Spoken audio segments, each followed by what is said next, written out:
G'day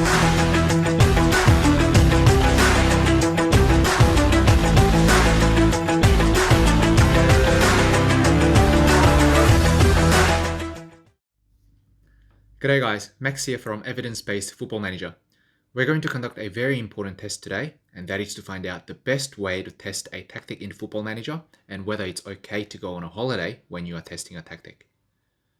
So I see a lot of Football Manager fan sites online where they try to test a custom Football Manager tactic made by the fans. Most of these sites use a system where they get a team in Football Manager to use a specific tactic and then send the manager on a holiday for an entire season in the game. Yes, this is a good way to test a tactic, but for this method to work, there is a fundamental premise that must first be established, which is that the tactic being tested will not be tampered by the assistant manager who is in charge of the team while the manager is away on a holiday. When you go on a holiday in Football Manager, you can instruct your assistant manager to use current match tactics, and if you check the after-match report, you can confirm that the assistant manager sticks to the formation and the player roles that you prescribe to them. But there is no way for you to check whether the assistant manager sticks to the player duties, player instructions, and the team instructions. For example, during an automated match, if your assistant manager suddenly told one of your players to move into channels, or if the assistant manager told your team to be more expressive, there is no way for the user to find out that it's happened. So the important question is this: does the tactic stay the same when the assistant manager is in charge of the match? To answer this question, I will perform 3 sets of tests. The first set, where both teams in a match are under the player's manual control. The second set, where only one out of the 2 managers goes on a holiday. And the third set, where both managers of the match go on a holiday. Once I have the results of those tests, I will be able to compare the patterns of behavior of those players on the pitch and see if there is a difference between the 3 sets of data. So for the purposes of this experiment, I am using the Community Shield match that is held between Leicester City and Manchester City at the start of the preseason in England. This match is held at Wembley Stadium, which is a neutral ground, so there is no home ground advantage that affects either side of the match. I have added a second manager in the game, so both teams, Leicester City and Manchester City, are under my manual control. So I proceed to the match, and during the match, I don't make any tactical changes or touchline shouts throughout the match. Remember, this is supposed to be a controlled match environment, so I'm trying to eliminate as many variables as possible. So when a match ends, I reload the save, go back to the start of the match, and start repeating the exact same match 30 times. For these 30 matches, I record the number of wins, draws, and losses. For the first 10 out of these 30 matches, I go into the post-match report and record the key statistics for the players on the pitch, including the number of passes, pass accuracy, crosses, shots, and the running distance throughout the match. This is the first batch of statistics that will sort of act as a baseline, with which we will compare the second and the third set of statistics. For the second batch of experiments, Man City is still under my manual control, but with Leicester City, I make the manager go on a holiday just before the match begins. I will tick these 2 options, use current match tactics and use current team selection, so that the assistant manager for Leicester City doesn't change the tactic and the starting lineup. So I repeat the Community Shield match with this setting 30 times and record the number of wins, draws, and losses. For 10 out of these 30 matches, I record the key statistics for the Leicester City players.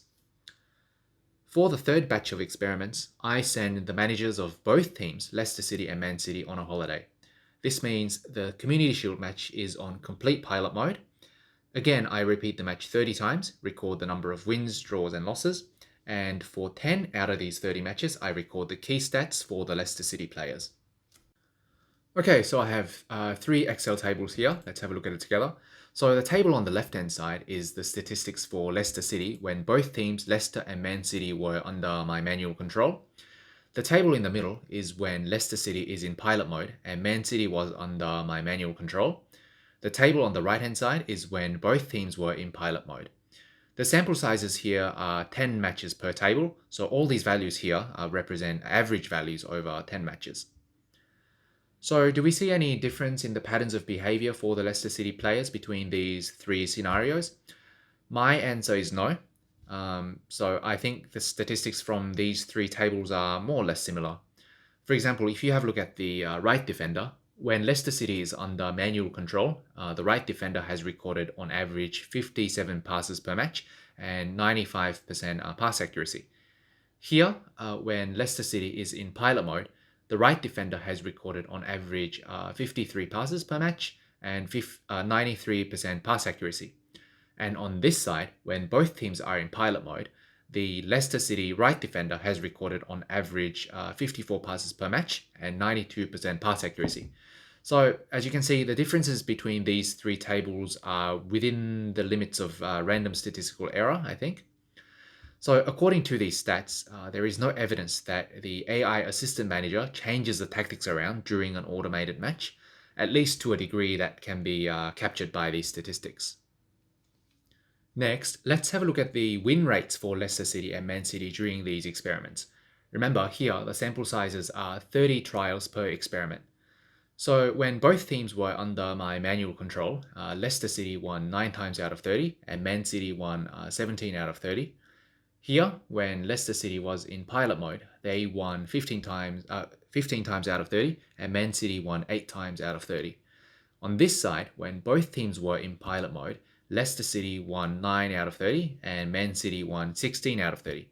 So the striking observation here is that when one of these teams, Leicester City, was in pilot mode, their win rate went up significantly compared to the other two scenarios. There is a reason for this. When you send your manager on a holiday, your assistant manager will make touchline shouts and halftime team talks that boost the morale of your players during the match, which in turn slows down the fatigue rates of your players. Let me show you. So in this match, Leicester City is being led by the assistant manager, and you can see from this information tab here that Leicester City players are responding to touchline shouts made by the assistant manager. At the end of the match, I use the game editor to check the physical conditions of the players. So when both teams, Leicester City and Man City, are under my manual control, thus not being subject to any touchline shouts by the assistant manager during the match, the physical conditions of the Leicester City players fell on average from 10,000 to 7,446, and the physical conditions of Man City players fell on average from 10,000 to 7,601. On the other hand, when Leicester City was in pilot mode, the physical conditions of Leicester players fell on average from 10,000 to 7,529, which is slightly less than before. The sample sizes here, by the way, are 5 matches per table, so all these values represent average values over 5 separate matches. So as you can see, when the assistant manager is leading the Leicester City team, he will make touchline shouts that lift up the morale of the Leicester players, which slows down their fatigue rate, which in turn lead to a higher win rate for the Leicester City side. By the way, this is true even when you fire your assistant manager before the match. Let me show you again. So when I send the Leicester City manager on a holiday, you can see during the match that the Leicester City assistant manager, Chris Davies, is in charge of the match. But if you fire Chris Davies before the match, there's this mysterious guy who is standing in the technical area instead. And even when you click the mouse on him, there's no name that comes up. So this guy is just like a generic assistant manager that the game creates when your first team doesn't actually have an assistant manager. This guy will still make touchline shouts during the match, as you can see from the players' responses here in the information tab. So coming back to the Excel tables, when both teams are in pilot mode, the win rates are very similar to the first scenario when both teams are manually controlled.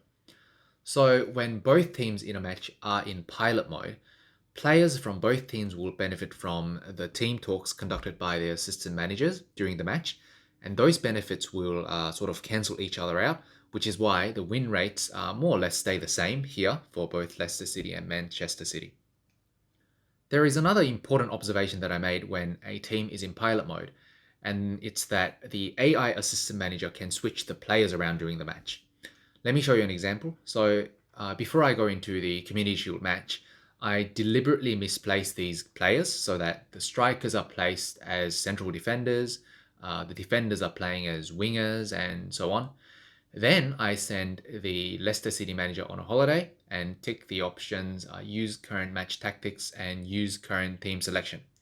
Now, when I start the match, Things sort of stay the same in the first half, but when the second half begins, you can see that the AI assistant manager for Leicester City is switching the players around so that the strikers go back to the front line and defenders go back to the defensive line. In a way, the AI is being smart by reassigning the players to their appropriate playing positions. But for the purposes of conducting a football manager experiment, this is something that you don't want because you don't want the AI making decisions and taking actions on its own accord. So this is something you should take note when you're trying to test a football manager tactic by sending your manager away on a holiday. So here is the conclusion for today's video. When you're trying to test a football manager tactic, the most reliable way is to set up a controlled match environment, such as the Community Shield match that I used today, and then repeat the same match over and over again by reloading the save. And when you do this, you have to go through every single match manually until you can gather a sufficient sample pool. This is the only way to make sure that no change occurs to your tactic throughout the match and guarantees that your test results are as scientific and methodical as possible. The obvious downside of this method is that it is time consuming and it can be quite a tedious process for the person conducting the test. The second best way to test a tactic in Football Manager is to repeat a controlled match environment just like the first method, but this time by sending your manager away on a holiday. As I showed you before, the assistant manager may switch the players around during the match, so for this method to work, your entire squad has to be composed of clone players with identical attributes so that even when your assistant manager switches the players around during the match, it doesn't affect the performance of your squad as a whole. The downside of this method is that it sort of limits the kind of experiments that you can conduct in Football Manager. For example, let's say you wanted to investigate what happens to your team performance when you play a winger as a striker. So even when you make the winger start the match as a striker, your assistant manager will send the player back to the winger position during the match, so it's impossible to conduct the test. Another example is, let's say you wanted to find out the difference between the support and attack duties of a Mazzala. So there is no way in the game to verify the duties assigned to your players during an automated match. So again, it is not possible to conduct the test. It is possible, however, to use this method to evaluate the strength of a custom tactic. You can do this by setting up a controlled match environment, set up a team full of clone players, and make them play the tactic that you're trying to test. Repeat the same controlled match over and over again by reloading the save, then write down the number of wins, draws, and losses for your team. This is a reliable way to measure the strength of a tactic in Football Manager, although the degree of control for your experiment is not as rigorous as the first method that I mentioned before. The third best way to test a tactic in Football Manager is to set up a custom team in a custom league and then make that team go through an entire season using the tactic that you're trying to test. This is the method used by some Football Manager fan sites online. The main problem with this method is that if there were 50 matches in the test league, those 50 matches are not independent trials. Yes, there are things you can do to bring up the degree of independence of those trials as much as possible, such as resetting the physical conditions of your players before every match, resetting the morale of your players before every match, and so on. But you can never achieve the same degree of independence as repeating the exact same match again and again by reloading the save. Also, similar to the second method, this method can only be used for the purposes of testing a tactic in Football Manager and not for the other kinds of experiments. The worst way to test a tactic in Football Manager is to pick an existing team, get them to use a specific tactic throughout a season, and then having a look at the results.